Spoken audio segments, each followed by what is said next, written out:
Assalamualaikum warahmatullahi wabarakatuh. Perkenalkan, saya Haniatul Latifah dari jurusan Bahasa dan Sastra Arab kelas 6A. Tujuan saya membuat video ini untuk memenuhi tugas ujian akhir semester mata kuliah pragmatik yang diampu oleh Ibu Asna Andriani M.Hum. Di sini, saya akan mengulas atau menjelaskan secara singkat apa yang terdapat dalam jurnal Tindak Tutur Imperatif atau Kalam Al-Amr dalam teks drama As-Sultan Al-Khair karya Taufik Al-Hakim dalam analisis pragmatik. Baik, yang pertama yaitu penanda tindak tutur imperatif. Adapun dalam jurnal tersebut dijelaskan bahwa dalam teks As-Sultan Al-Khair, tindak tutur imperatif diwujudkan dengan 4 penanda baku dan 2 penanda tidak baku.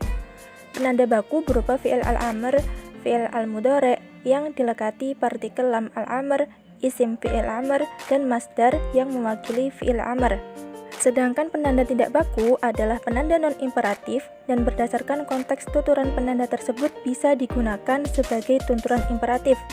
Penanda tidak baku yang terdapat dalam teks Sultan Al-Khair adalah kalimat deklaratif atau kalam al-khobar dan kalimat interrogatif atau al-istifham. Dan penanda yang pertama yaitu fi'il al-amr. Fi'il al-amr adalah verba yang menunjukkan tuntutan dilakukannya suatu perbuatan oleh mitra tutur.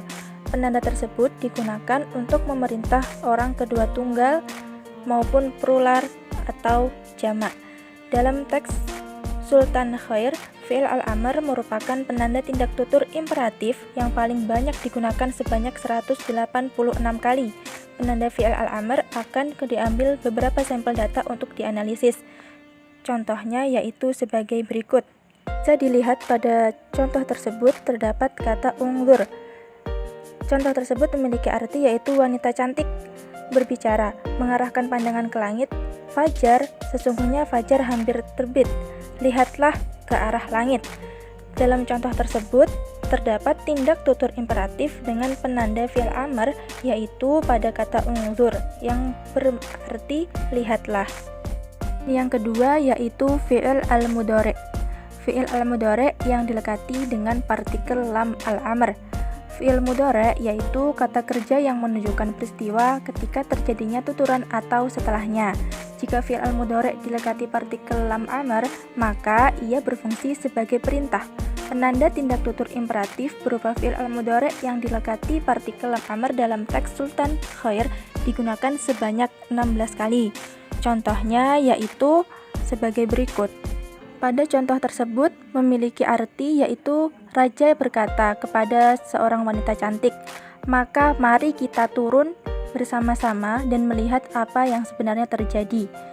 Nah, dalam contoh tersebut terdapat tindak tutur imperatif dengan penanda fi'il al-mudhari' yang dilekati partikel lam al-amr, yaitu pada kata fal yunazzil, mari kita turun. Yang ketiga yaitu isim fi'il amr. Isim fi'il amr yaitu nomina yang memiliki fungsi sama dengan fi'il al-amr namun tidak memiliki ciri-ciri atau tanda-tanda fi'il al-amr.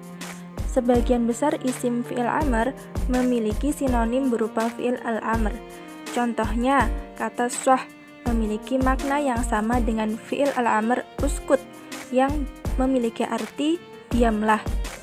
Lalu dalam teks Sultan Khair terdapat 41 tindak tutur imperatif yang menggunakan penanda isim fi'il amr.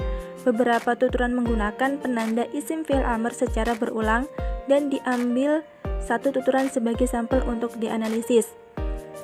Contohnya yaitu terdapat pada kalimat tersebut yang memiliki arti Al-Gojo berkata, "Sudah kukatakan padamu, diamlah."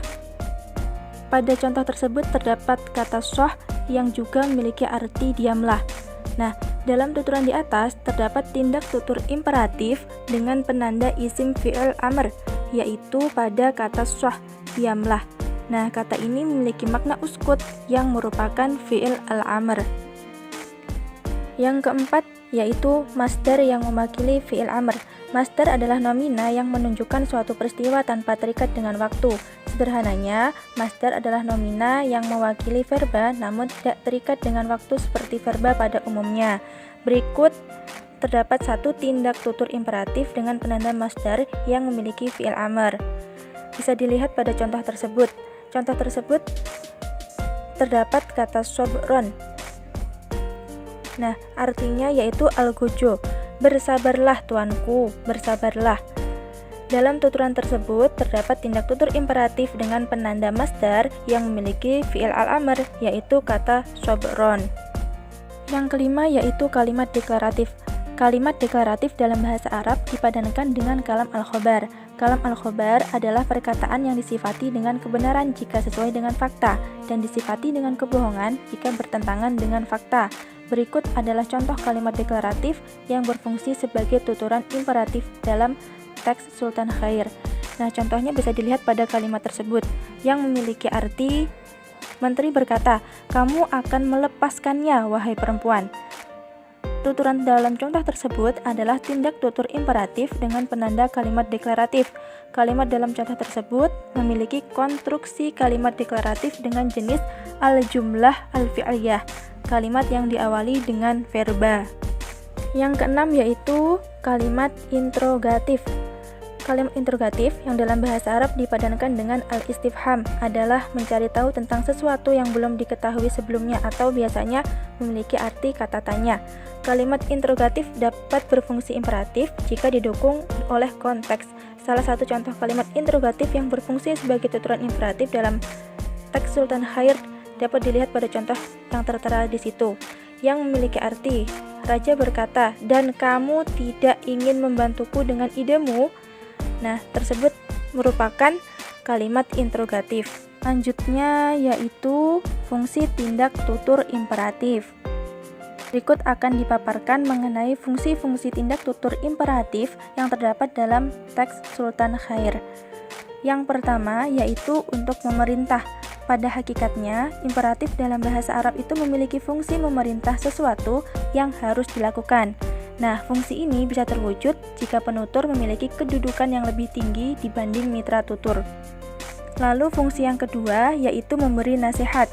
Kalimat imperatif berfungsi memberi nasihat jika di dalamnya terdapat kebaikan-kebaikan yang kembali pada mitra tutur. Fungsi yang ketiga yaitu untuk memohon atau berdoa. Fungsi ini muncul ketika redaksi imperatif dituturkan oleh penutur yang lebih rendah kepada mitra tutur yang lebih tinggi dari segi derajat sosial dan kedudukan, sehingga tuturan imperatifnya berfungsi memohon atau berdoa, bukan memerintah yang bersifat wajib. Fungsi yang keempat yaitu mengajak atau menawarkan. Fungsi ini bisa terjadi jika kalimat imperatif dituturkan seseorang kepada orang lain yang sederajat. Fungsi yang kelima yaitu melemahkan. Pengertian fungsi melemahkan ini adalah memerintah mitra tutur melakukan sesuatu yang tidak dimampuinya untuk menunjukkan bahwasanya sejatinya mitra tutur itu lemah dan suatu perintah tersebut perkara yang agung. Fungsi yang keenam yaitu untuk mengancam. Tunturan imperatif berfungsi mengancam menurut Atik adalah kalimat imperatif yang digunakan penutur dalam keadaan tidak senang dengan mitra tutur dengan maksud menakuti dan memberi peringatan. Fungsi yang ketujuh yaitu membolehkan. Pengertian fungsi ini adalah ketika mitra tutur mengira bahwa suatu perbuatan dilarang baginya, lalu ada perintah yang mengizinkannya dan juga tidak ada larangan jika perbuatan tersebut ditinggalkan. Maksudnya yaitu bentuk imperatif yang digunakan lebih cenderung kepada membolehkan melakukan sesuatu daripada memaksa atau sebagai perintah. Dan fungsi yang terakhir yaitu memberikan pilihan. Tindak tutur imperatif memiliki fungsi memberikan pilihan ketika tindak tutur imperatif berisi tuntutan kepada mitra tutur untuk memilih di antara dua perkara ataupun lebih. Syukron, kurang lebihnya mohon dimaafkan, semoga bermanfaat. Wassalamualaikum warahmatullahi wabarakatuh.